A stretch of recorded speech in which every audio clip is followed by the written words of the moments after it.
ಅಯ್ಯಯ್ಯೋ, ಹೊಸ ಹುಡುಗಿ ಬೇರೆ ಬಂದ್ಬಿಟ್ಟಳಲ್ಲಪ್ಪ. ಹೆಂಗೆ ಮಾತಾಡ್ಸೋದು ಇವಳನ್ನ? ಚೆನ್ನಾಗಿ ಮಾತಾಡ್ತಾಳೋ ಇಲ್ವೋ, ಹೊಂದ್ಕೋತಾಳೋ ಇಲ್ವೋ? ಅವಳಾಗೆ ಮಾತಾಡ್ಸಿದ್ರೆ ಮಾತಾಡೋಣ, ಇಲ್ಲಾಂದರೆ ನನ್ನ ಪಾಡಿನ ನಮ್ಮ ಕೆಲಸ ಮಾಡ್ಕೊಂಡು ಕೂತ್ಕೊಂಡ್ಬಿಡೋಣ.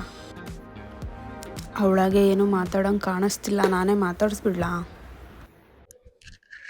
ಹುಡುಗಿ ಕನ್ನಡ ಬರುತ್ತೋ ಬರಲ್ಲೋ, ಹೆಂಗಪ್ಪ ಮಾತಾಡ್ಸೋದು? ಇಲ್ಲಂತೂ ಬರೋರೆಲ್ಲ ಬರೀ ಕೇರಳಿಯನ್ಸು.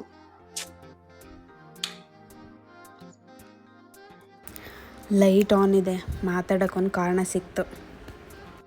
ನಾನು ಮಲ್ಕೋಬೇಕು, ಲೈಟ್ ಆಫ್ ಮಾಡಲಾ?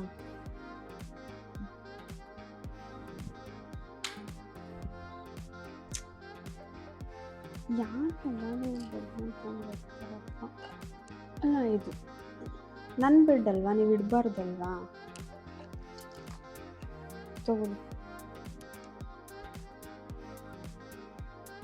ನಿಮ್ದಲ್ವಾ? ಇದು ನಿಮ್ದಾ? ಅಲ್ಲ, ನಿಮ್ಗೆ ಅಷ್ಟೊಂದು ಜಾಗ ನಿಮ್ಮ ಬೆಡ್ಡೆಲ್ಲ ಕೊಟ್ಟಿದ್ದಾರೆ ತಾನೇ?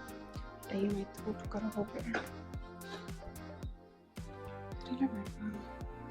ನಿಮ್ದು ಊಟ ಆಯಿತಾ? ಇಲ್ಲ, ನಾವು ಊಟಕ್ಕೆ ಹೋಗ್ತಿದ್ದೆ, ಬರ್ತೀರೇನೋ ಅಂತ. ಪರವಾಗಿಲ್ಲ, ನಾನು ಮಾಡ್ಕೊಂಡ್ಬರ್ತೀನಿ. ಮನೇಲಿದ್ದಿದ್ರೆ ಚೆನ್ನಾಗಿರ್ತಿತ್ತು. ಬಟ್ಟೆ ಅಮ್ಮ ವಾಶ್ ಮಾಡ್ಕೊಡ್ತಿದ್ರು, ಬಟ್ಟೆ ಮನೆ ಮುಚ್ಚಿರ್ತಿದ್ರು.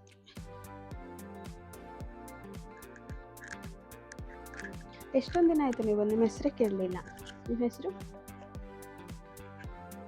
ಯಾವ ಊರು? ಇಲ್ಲಿ ಜಾಬ್ ಮಾಡ್ತಾ ಇರೋದಾ?